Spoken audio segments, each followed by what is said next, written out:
नमस्कार विद्यार्थी मित्रांनो. पुन्हा एक नवीन संधी आपल्यासाठी आलेली आहे मित्रांनो. अशी लोक जे आहेत की ज्या लोकांनी आतापर्यंत बँकिंगमध्ये करिअर करण्यासाठीचं स्वप्न बघितलेलं आहे, अशा विद्यार्थ्यांसाठी खास मित्रांनो ही एक संधी आलेली आहे. जे फ्रेशर्स असतील किंवा आत्ताच ज्यांचं ग्रॅज्युएशन कंप्लीट झालेलं असेल किंवा 2-3 वर्षांपासून तयारी करत आहेत, परंतु अजून तेवढं जास्त एज झालेलं नाहीये आणि बरीच तयारी करतोय पण प्री एक्झाम सुद्धा निघलेली नाहीये. तर अशा विद्यार्थ्यांसाठी SBI मध्ये काम करण्याची संधी मित्रांनो ही आहे.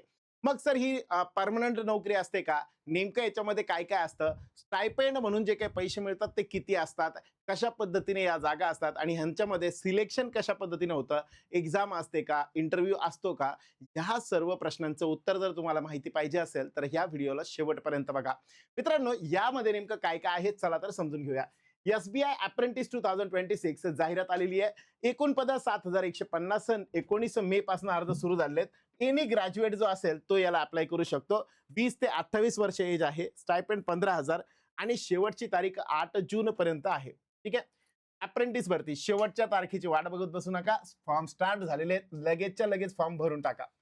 एकाच दृष्टिक्षेपात जर बघितलं आपण तर नेमकं काय काय असणार आहे. SBI साठी साधारण म्हटलं तर 7,150 ऑल इंडिया एवढ्या व्हॅकन्सी आहे. 7,000 प्लस जागा आहेत. साधारण 1 वर्षाची अप्रेंटिस असणार आहे, ज्यामध्ये 15,000 रुपये महिन्याला विद्यावेतन तुम्हाला या ठिकाणी मिळणार आहे. त्यानंतर कधी कधी असणार आहे, परीक्षा कधी असणार आहे, अप्रेंटिस नेमकं काय असणार आहे याबद्दल ह्या तारखा लक्षात ठेवा. 19 मे 2026 ला ऑनलाईन नोंदणी सुरू होणार आहे. 8 जून पर्यंत लास्ट तारीख असणार आहे आणि जुलै 2026 मध्ये ऑनलाईन परीक्षा जी आहे ती साधारण जुलैमध्ये असेल. कोण अप्लाय करू शकतो? अर्ज कोण करू शकतं? पहिली गोष्ट, शिक्षण कोणत्याही मान्यताप्राप्त विद्यापीठातून पदवीधर असणे अनिवार्य आहे. जर जर जर तुमचं ग्रॅज्युएशन चालू असेल, शेवटच्या वर्षाला तुम्ही असाल आणि तुमची अशी इच्छा आहे की मी अप्लाय केलं पाहिजे, तर तुम्हाला अप्लाय नाही करता येणार. तुम्हाला अप्लाय करण्यासाठी तुमच्या हातामध्ये ग्रॅज्युएशन कंप्लीट असल्याचा रिझल्ट जो आहे तो तुमच्या हातामध्ये असणं आवश्यक आहे. म्हणून हे सगळ्यात पहिल्यांदा. यानंतर जर मी म्हटलं समजा वयोमर्यादा किती असेल, 20 ते 28 वर्षांपर्यंत वय आपलं असलं पाहिजे. म्हणजे 2 एप्रिल 98 पासून तर 1 एप्रिल 2000 पर्यंत यामध्ये ज्यांचा जन्म झालेला आहे ती लोक याला अप्लाय करू शकतात. ठीक आहे. यामध्ये नेमकी कशा पद्धतीची परीक्षा पद्धत असणार आहे? सगळ्यात पहिल्यांदा ऑनलाईन रिटन एक्झाम होईल. एकच एक्झाम असते. त्यानंतर मराठी भाषा, म्हणजे जर आपण म्हटलं महाराष्ट्रासाठी जर आपण विचार केला तर महाराष्ट्रासाठी मराठी भाषा जी आहे ती मराठी भाषा ही अनिवार्य असेल. याची टेस्ट या ठिकाणी असणार आहे. लँग्वेज प्रोफिशियन्सी टेस्ट ज्याला म्हणतो आपण ती. तुमचं 10वी पर्यंत शिक्षण मराठी मीडियम मधनं झालंय, मग अशा केसमध्ये तुम्हाला काही स्थान नाहीये. त्याच्यावरती बेस तुम्ही ती लोकल टेस्ट, लँग्वेज टेस्ट जी आहे ती देऊ शकता. त्यानंतर असणार आहे मित्रांनो टायपिंग टेस्ट आणि नंतर मेडिकल टेस्ट जी आहे ती होईल. अशा 4 फॉर्मॅट मधल्या टेस्ट ज्या आहेत त्या या ठिकाणी असणार आहे. पण टायपिंग टेस्ट असणार आहे सर, तर मग टायपिंग झालेली पाहिजे का? गरज नाहीये मित्रांनो. टायपिंग कंपल्सरी नाही. तुमचं टायपिंग झालेलं नाहीये म्हणजे तुम्हाला अप्लाय करता येणार नाही असं नाही. टायपिंगची गरज नाहीये. तुमची स्किल टेस्ट होणार आहे. तुम्हाला जी सांगितलेली जी स्पीड असेल, जसं की 30 वर्ड्स पर मिनिट, ह्या टाईपमध्ये तुमची स्पीड आली पाहिजे, याची टेस्ट होईल, स्किल टेस्ट होईल. ऑनलाईन एक्झाम होणार आहे सर, त्या एक्झाम मध्ये नेमकं काय काय असणार आहे? 100 गुण आहेत, 100 प्रश्न, 100 प्रश्न आहेत. 100 प्रश्नांमध्ये 100 मार्क्स तुम्हाला या ठिकाणी मिळतील. GK, त्यानंतर बँकिंग अवेअरनेस, साधारण याच्यासाठी 15 प्रश्न असतील. 25 प्रश्न असतील आणि 25 मार्कांसाठी असतील, ज्यासाठी तुम्हाला 15 मिनिटांचा वेळ भेटेल. सेक्शनल टायमिंग आहे. ठीक आहे. सोबत इंग्लिश आहे, इंग्लिश लँग्वेज 25 मार्क्स, 25 प्रश्न आणि सोबत याच्यासाठी 15 मिनिटांचा वेळ तुम्हाला भेटेल. त्यानंतर जर मी म्हणलं समजा रिझनिंग, ज्याला म्हणतो आपण परिणामात्मक कल ज्याला बघितलं जातं, म्हणजे काय रिझनिंग बेस जो आहे, ज्याला आपण म्हणतो की कन्क्लुजन काय असणार आहे, इन्फरन्स बेस्ड क्वेश्चन्स जे म्हणतो आपण, त्या टाईपमध्ये जी टेस्ट आहे त्याच्यामध्ये साधारण 25 क्वेश्चन 25 मार्कांसाठी आणि बुद्धिमत्ता सोबत रिझनिंग. म्हणजे जर मी म्हटलं समजा गणित, बुद्धिमत्ता, त्याच्यानंतर इंग्रजी आणि GK GS जे आहे बँकिंग अवेअरनेस, याबद्दलचे 4 टॉपिक याच्यामध्ये विशेष करून 4 सब्जेक्ट असतील. 25 क्वेश्चन असतील 25 मार्कांसाठी आणि 15 मिनिटं असे प्रत्येकाला वेळ भेटतील. यामध्ये निगेटिव्ह मार्किंग असेल का? हो. 1/4 निगेटिव्ह आहे. म्हणजे एक उत्तर चुकलं तर साधारण आपले 0.25 मार्क्स कमी होऊन जातील. महत्वाचा मुद्दा बघा, महत्वाचा मुद्दा.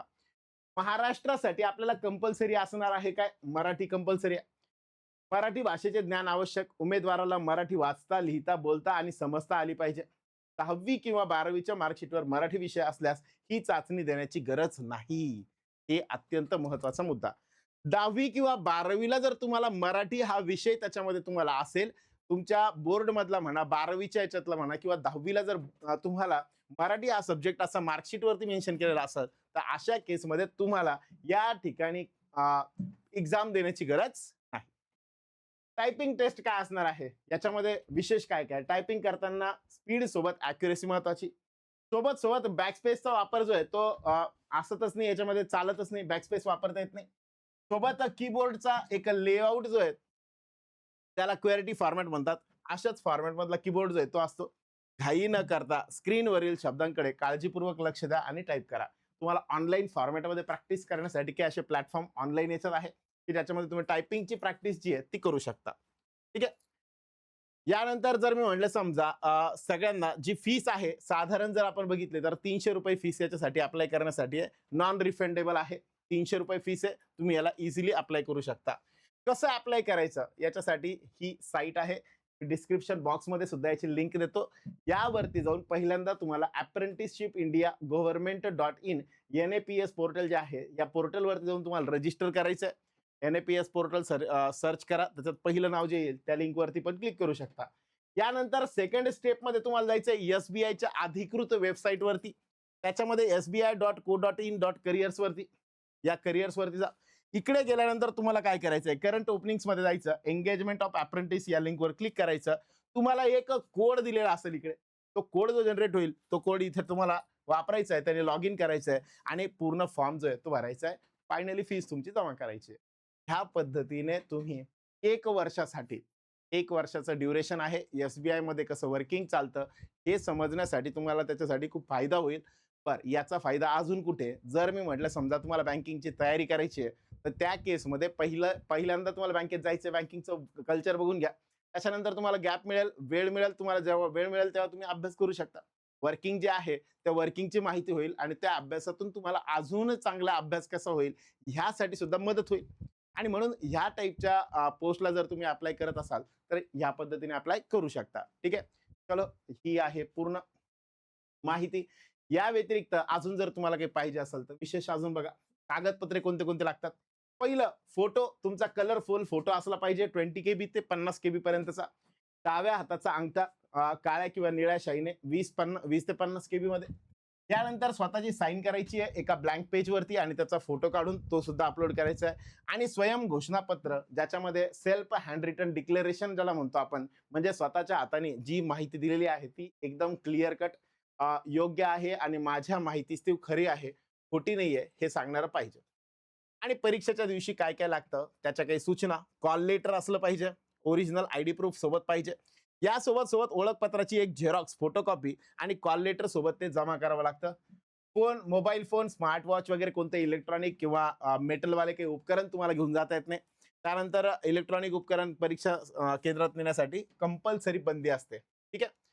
अप्रेंटिसशिप पूर्ण केली सर याचा फायदा काय होणार आहे? बेनिफिट काय होणार आहे? तर ज्युनियर असोसिएट या पदाच्या भरतीमध्ये विशेष सवलत दिली जाईल. हा मुद्दा अत्यंत महत्वाचा आहे बघा. जी लोक बँकिंगची तयारी करताय, SBI मध्ये एंट्री करायची आहे आणि कशी करायची ते समजत नाहीये, तर या पद्धतीने बघा, ज्युनियर असोसिएट नावाचं जे पद आहे अप्रेंटिस झालेल्यांना तिकडे प्राधान्य दिलं जाऊ शकतं. बँकिंग क्षेत्रातील इतर संधींसाठी सुद्धा अत्यंत उपयुक्त प्रमाणपत्र मिळतं. तुम्ही प्रायव्हेट बँकेत गेले आणि दाखवलं की हे माझ्याकडे सर्टिफिकेट आहे, मी अप्रेंटिस केली, त्याचा फायदा तिकडे होईल. मोठ्या बँकांमध्ये थेट काम करण्याचा एक मौल्यवान अनुभव असेल.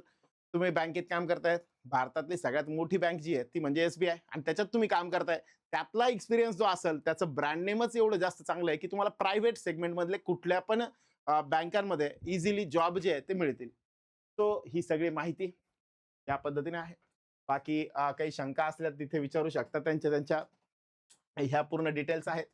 आणि म्हणून वाट कसली बघता, आजच्या आज अर्ज करून टाका. 8 जूनच्या अगोदर आपली ॲप्लिकेशन्स जे आहेत ते पटापट करून टाका. ठीक आहे. आणि याबद्दल अजून काही माहिती किंवा असेच काही अपडेट्स जे आहेत ते जाणून घेण्यासाठी आपल्या इंग्लिश पिटारा या चॅनलला सबस्क्राईब करून ठेवा. व्हिडिओ आवडला असेल तर लाईक करायला विसरू नका आणि हसत राहा. Thank you very much. Good day to all of you.